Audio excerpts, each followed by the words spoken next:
ரொம்ப ஸ்ட்ரெஸ்ஸா இருக்கப்ப ஜங்க் ஃபுட் சாப்பிடுறீங்களா? அப்ப இந்த வீடியோ உங்களுக்கு தான். ரொம்ப ஸ்ட்ரெஸ்ஸா இருக்கும்போது பீட்சா இல்ல சிப்ஸ் இந்த மாதிரி ஜங்க் ஃபுட்ஸ்லாம் சாப்பிடணும்னு உங்களுக்கு தோணுதா? அந்த டைம்ல தான் ஜங்க் ஃபுட்ஸ்லாம் உங்களோட பெஸ்ட் ஃப்ரெண்டுன்னே நீங்க கண்டுபிடிப்பீங்க. நீங்க ஏன் அப்படி பண்றீங்கன்னா, நீங்க ஸ்ட்ரெஸ்ஸா இருக்கும்போது உங்க பாடியில இருந்து கார்டிசால் அப்படின்ற ஒரு ஹார்மோன் ரிலீஸ் ஆகும். கார்டிசால் அப்படின்றது தான் நம்ம ஸ்ட்ரெஸ் ஹார்மோன் அப்படின்னு சொல்லுவோம்.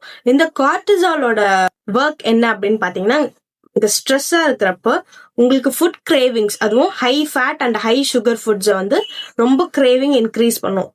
ஏன் அப்படின்னா, it will trick your brain to think அந்த மாதிரி foods will give you energy and comfort. But அந்த ரிலீஃப் வந்து டெம்பரரி. யூஸ்வலி ஜங்க் ஃபுட்ஸ் வந்து உங்களோட சுகர் லெவலை ஸ்பைக் பண்ணும், தென் சடன்லி டிராப் ஆகும்.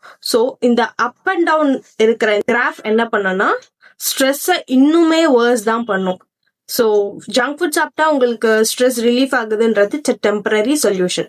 ஸோ நெக்ஸ்ட் டைம் உங்களுக்கு இந்த மாதிரி ஸ்ட்ரெஸ் ஆச்சு அப்படின்னா மைண்ட்ஃபுல் ஸ்வாப் ட்ரை பண்ணுங்க. அதாவது நட்ஸ், டார்க் சாக்லேட்ஸ், இல்லை ஏதாவது ஒரு சிம்பிளான ஃப்ரூட்டோ இல்லை உங்களுக்கு பிடிச்ச ஃபேவரட் ஹெல்த்தி டிஷ் ஏதாச்சும் நீங்க ட்ரை பண்ணி பாருங்க. Your mind will thank you.